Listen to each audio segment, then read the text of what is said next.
Hello बच्चों, मैं महबूब आलम। बच्चों इस क्वेश्चन को देखिए, बहुत ही शानदार क्वेश्चन है बच्चों। लेकिन बहुत सारे बच्चे ऐसे हैं जो इस प्रकार के क्वेश्चन को गलत सोल्व करते हैं। हालांकि उनको ऐसा लगता है कि यह क्वेश्चन बहुत ही आसान और सरल है, और वास्तव में इसका जो सॉल्यूशन है वो बहुत ही आसान और बहुत ही सरल है। लेकिन बच्चे इसका जो आंसर लेकर आते हैं वो गलत आंसर लेकर आते हैं। क्यों? क्योंकि बहुत सारे बच्चे ऐसे हैं जिनका जो बेस है वो कमजोर है। उनको यह मालूम नहीं है कि क्वेश्चनों को सोल्व करने में कौन सा मेथड इस्तेमाल किया जाएगा। वो अपनी मर्जी के मुताबिक क्वेश्चन को सोल्व करते हैं और उसका आंसर लेकर के आते हैं। जैसे कि मैं आपको बताऊं, बहुत सारे बच्चे ऐसे हैं जो इस क्वेश्चन को इस प्रकार सोल्व करते हैं। मैं आपको बताता हूं बच्चों, वो क्या करते हैं, 3 और 4 को जोड़ते हैं ऊपर का ऊपर, इस प्रकार 7। फिर वो क्या करते हैं, 2 और 3 को गुणा करते हैं, यहां पर वो भाग का चिन्ह लगा देते हैं और 2 और 3 को गुणा करते हैं, फिर आंसर आता है उसका 6। फिर बट्टे में लगा करके वो 4 और 3 को जोड़ते हैं, 4 3 कितने होते हैं, 7। 7 को वो 2 से गुणा करते हैं, 7 दूनी 14। वो यहां पर लिख देते हैं इस प्रकार 14 और भाग लगा करके ये 3। फिर वो क्या देखते हैं, वो ये देखते हैं कि ये संख्या आपस में कट रही है, यानी कि 7 से 14 कट रही है तो वो काट देते हैं 2 मरतबा, 3 से 6 कट रही है तो वो काट देते हैं 2 मरतबा, और 2 से इस 2 को काट करके अपना आंसर जो है वो 1 लेकर के आ जाते हैं। जैसा चाहे मन में उसी प्रकार वो काट पीट करके और अपना आंसर लेकर के आ जाते हैं, और वो ये समझते हैं कि हमने हमारे क्वेश्चन को बहुत ही शॉर्ट तरीके से सोल्व कर दिया है और बहुत ही जल्दी हमने हमारे क्वेश्चन को सोल्व कर दिया है। लेकिन बच्चों उनका जो आंसर होता है वो ये गलत आंसर होता है, क्योंकि इस प्रकार के जो क्वेश्चन है वो ऐसे सोल्व नहीं किए जाते हैं बच्चों। ऐसा नहीं है कि हर एक क्वेश्चन को हमारा जैसे मन चाह, हमारा जैसा दिल चाह, इस प्रकार हम सोल्व कर ले। मैथ्स में ऐसा नहीं है बच्चों।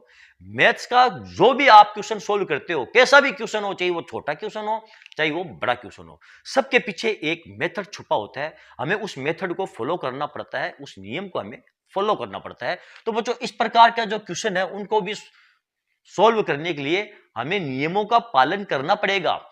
ऐसा नहीं कि हमारा मन चाहा कि हमने 3 और 4 को जोड़ लिया, हमारा मन चाहा कि हमने 2 और 3 को गुणा कर लिया, हमारा मन चाहा कि हमने 2 का भाग 4 में दे दिया। तो हमारे मन जैसा चाहा वैसा हम कर नहीं सकते बच्चों, ठीक है। तो आज का ये जो वीडियो मैं बना रहा हूं बच्चों, स्पेशल उन बच्चों के लिए बना रहा हूं जिनका बेस जो है वो कमजोर है और जो अपने बेस को मजबूत करना चाहते हैं। यदि वे वो बच्चे मेरा ये वीडियो देखेंगे तो उनका बहुत फायदा होगा। हमारे इस वीडियो को देखने के बाद बच्चों आप इस प्रकार के क्वेश्चनों की जितनी ज्यादा प्रैक्टिस करोगे, आप खुद प्रैक्टिस करोगे, हमारे वीडियो से आपको हिंट मिल जाएगा, आपको यह पता चल जाएगा कि इस प्रकार के क्वेश्चन कैसे सोल्व किए जाते हैं। लेकिन प्रैक्टिस बच्चों आपको करनी पड़ेगी।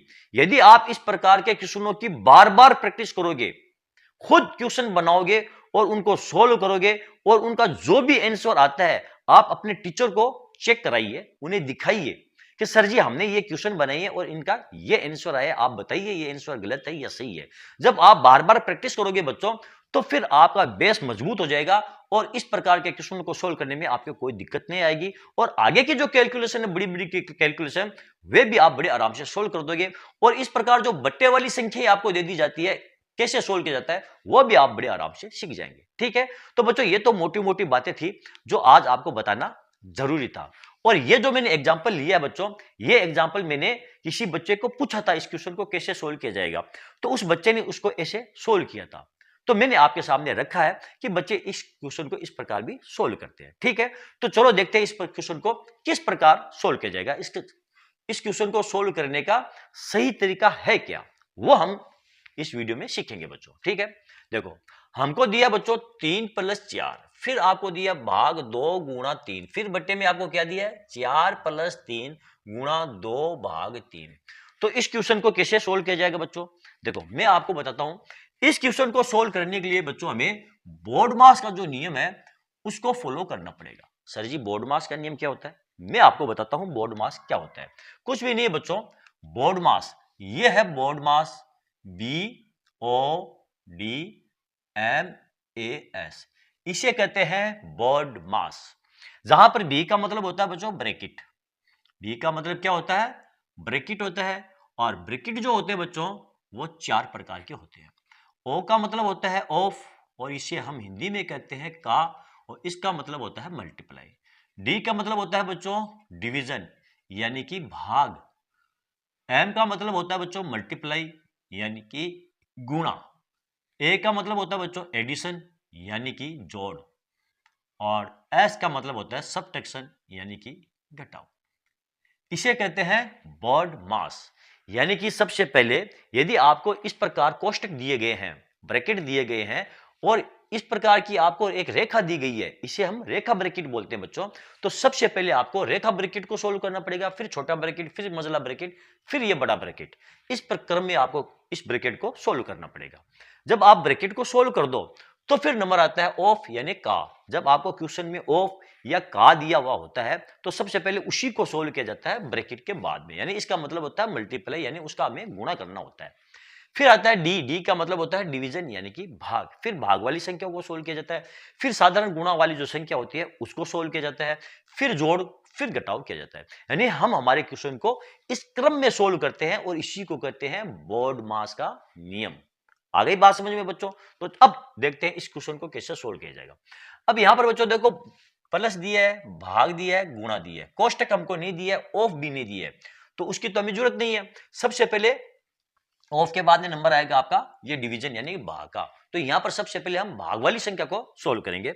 इस प्रकार बच्चों देखो 3 + 4, यहां हम लिख देंगे 3 + 4। अब ये जो भाग वाली संख्या है इसको आप गुणा में बदल दो, या फिर 2 का भाग डायरेक्ट आप 4 में दे दो। इस प्रकार 2/4, फिर गुणा, ये गुणा 3। ठीक है, अब आप बटा लगा दो। बटा लगा करके 4 + 3, तो यहां पर आप लिख दो 4 + 3, फिर गुणा 2, और ये 3 किस में आ जाएगा आपका ये भाग में, 3/2। अब ध्यान दो बच्चों, हमने भाग वाली संख्या को गुणा में बदल दिया है, ठीक है, या फिर हमने इसको बट्टे में लेकर आ गए हैं। अब सबसे पहले आप जो संख्या ऊपर नीचे कट रही है उसको काट दो और गुणे वाली संख्या को आप सोल्व कर लो। यहां पर देखो बच्चों, इस 2 से इस 4 को हम बड़े आराम से काट सकते हैं, यानी 2 का भाग हमने 4 में दे दिया। कितनी मर्तबा गया भाग? ये 2 मर्तबा। ठीक है, यहां पर देखो बच्चों, इस 3 से इस 3 को हम बड़े आराम से काट सकते हैं। यहां पर पीछे क्या रह गया आपके? देखो यहां रह गया 3 को 2 से गुणा करेंगे तो आ जाएगा आपका 6। तो ये हो जाएगा बच्चों 3 + 6 बटे, ये आ जाएगा आपका 4 + 2 × 2, यानी कि 4 + ये 2 बराबर आ जाएगा 6 को 3 से जोड़ दो आप, तो ये हो जाएगा 9/6। ठीक है, अब यहां पर देखो बच्चों 9 और 6 आपस में कट रही है, तो इनको आप काट दो, यानी इसको आप 3 से काट दो, बराबर आ जाएगा आपका 3। इसको 3 से काट दो, बराबर आ जाएगा आपका ये बट्टे में 2। और ये इस क्वेश्चन का बच्चों आपका छोटा सा ये आंसर है। तो बच्चों ये जो क्वेश्चन इस प्रकार सोल्व किया जाएगा, जैसे कि पहले उस बच्चे ने सोल्व किया था, उस प्रकार इस क्वेश्चन को सोल्व नहीं किया जाएगा बच्चों। ओके, तो चलो बच्चों देखते हैं हमारा अगला क्वेश्चन। ये रहा बच्चों हमारा अगला क्वेश्चन, बहुत ही शानदार दिया है। क्या दिया आपको? देखो आपको दिया बच्चों 20/2 का, फिर कोष्टक के अंदर आपको दिया 7 + 1, इसको हमें सरल करना है। तो बच्चों इसे हम कैसे सरल करेंगे? मैंने आपको क्या बताया, यहां पर आपको बोडमास का जो नियम है उसको फॉलो करना पड़ेगा। यहां पर साइड में मैंने आपको बोडमास का नियम लिख रखा है। ठीक है, तो यहां पर आपको क्या दिया? देखो एक तो दिया आपको भाग, एक आपको दिया बच्चों का, और इस बार आपको देखो कोष्टक और दे दिया है। तो सबसे पहले हम क्या करेंगे बच्चों? सबसे पहले हम इस कोष्टक को सोल्व करेंगे। सब कुछ भूल जाओ, यदि आपको कोष्टक दे दिया जाए या आपको इस प्रकार रेखा कोष्टक दे दिया जाए बच्चों, तो आप सब कुछ भूल जाओ, पहले कोष्टक वाली संख्या को सोल्व करो। ठीक है, तो यहां पर सबसे पहले हम ये जो कोष्टक के अंदर वाली संख्या है इसको सोल्व करेंगे बच्चों। इस प्रकार देखो, इसको तो आप ऐसे ही उतार लो, कुछ भी नहीं है बच्चों, बिल्कुल इजी है। फिर भाग 2, यहां पर आप लिख दो का। ठीक है, ये का, और कोष्टक के अंदर आपका 7 और 1 कितना हो जाएगा आपका ये 8। ठीक है, अब का मतलब मैंने आपको क्या बताया? मल्टीप्लाई। आप साइड में बोर्ड मास के नियम में देख सकते हो, 20/2 फिर गुणा 8। अब क्या करेंगे बच्चों?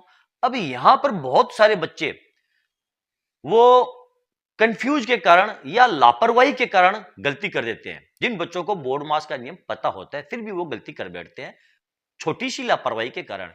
क्योंकि यहां पर वो देखते हैं मल्टीप्लाई का चिन्ह, तो वो क्या करते हैं? पहले ये भाग वाली संख्या को सोल्व करते हैं, उनका मतलब ये होता है कि पहले भाग वाली संख्या सोल्व की जाएगी, फिर मल्टीप्लाई वाली संख्या। लेकिन ये जो मल्टीप्लाई हमने लिया बच्चों, ये का वाला मल्टीप्लाई है, ये साधारण मल्टीप्लाई नहीं है। अब का वाले मल्टीप्लाई और साधारण मल्टीप्लाई में क्या डिफरेंस है, इस पर हम कभी आगे बात करेंगे। यहां पर देखो दिया ना आपको ये गुणा, और यहां पर भी देखो आपको दिया ये गुणा, ठीक है, दोनों का मतलब गुणा ही होता है। लेकिन दोनों अलग अलग क्यों होते हैं, इसको वरीयता पहले क्यों दी गई है, इसको वरीयता बाद में क्यों दी गई है, इस पर कभी हम आगे बात करेंगे, अभी हमारा ये टॉपिक नहीं है, ठीक है। तो यहां पर बच्चों 2 का भाग 20 के अंदर हम नहीं देंगे, पहले हम क्या करेंगे 2 और 8 को गुणा करेंगे। तो ये हो जाएगा बच्चों आपका 20 फिर भाग ये 16, ठीक है, और ये हो जाएगा आपका 20 बट्टे ये 16, इसको 4 से काट दो 5, और इसे 4 से काटा तो ये 4, यानी कि 5 बट्टे 4 बच्चों आपका ये आंसर है इस क्वेश्चन का, ठीक है बच्चों। तो चलो बच्चों देखते हैं हमारा अगला क्वेश्चन। बच्चों ये रहा हमारा अगला क्वेश्चन, बहुत ही शानदार क्वेश्चन है, और इसका जो सॉल्यूशन है वो भी बहुत ही इजी सॉल्यूशन है बच्चों। इस क्वेश्चन को हम कैसे सोल्व करेंगे बच्चों, कुछ भी नहीं है, इस क्वेश्चन को भी हम बड़े आराम से हमारे इस बोर्ड मास के नियम को फॉलो करके और सोल्व कर देंगे। तो बच्चों इस क्वेश्चन को आप सोल्व कीजिए बच्चों, ये आपके लिए होमवर्क है बच्चों, इसे आप सोल्व कीजिए, और आपका जो भी आंसर आए उसे आप कमेंट करके जरूर बताएं, ठीक है बच्चों। तो चलो बच्चों आज का ये वीडियो आपको कैसा लगा, यदि आपको मेरा ये वीडियो अच्छा लगा है और इस वीडियो से बच्चों आपको कुछ सीखने को मिला है, तो फिर आप मेरे इस वीडियो को लाइक और शेयर जरूर कीजिए, ताकि दूसरे बच्चों को भी इसका पूरा पूरा फायदा मिल सके। और हां बच्चों, यदि अभी तक आपने मेरे चैनल को सब्सक्राइब नहीं किया है तो आप मेरे चैनल को सब्सक्राइब कीजिए, और नीचे जो घंटी वाला बटन दिखाई दे रहा है बच्चों, उसको दबाना ना भूलें। बच्चों आपका सब्सक्राइब करने से आपका कुछ भी नुकसान नहीं होगा, बल्कि यदि आप हमारे चैनल को सब्सक्राइब करते हैं और नीचे जो बेल आइकन वाला बटन दिखाई दे रहा है बच्चों, उसको आप यदि आप दबाते हैं तो इससे आपको बेनिफिट ही होगा, आपको फायदा ही होगा। क्यों होगा, क्योंकि जब भी मैं नया वीडियो बनाऊंगा और उसे अपलोड करूंगा तो उसका नोटिफिकेशन तुरंत आप तक पहुंच जाएगा। और यदि आपको वीडियो अच्छा लगता है तो आप उसे देखो, और यदि आपको वीडियो अच्छा नहीं लगता है तो उसे आप स्किप कर दो। इसमें आपका नुकसान क्या होने वाला है, नुकसान आपका कुछ भी नहीं होगा। यदि वीडियो अच्छा है तो बच्चों आपको उससे कुछ ना कुछ बेनिफिट ही मिलेगा, आपको कुछ ना कुछ फायदा ही होगा बच्चों, ठीक है। तो आप चैनल को सब्सक्राइब कीजिए, ओके। तो चलो बच्चों मिलते हैं अगले वीडियो में अगले टॉपिक के साथ, तब तक के लिए धन्यवाद।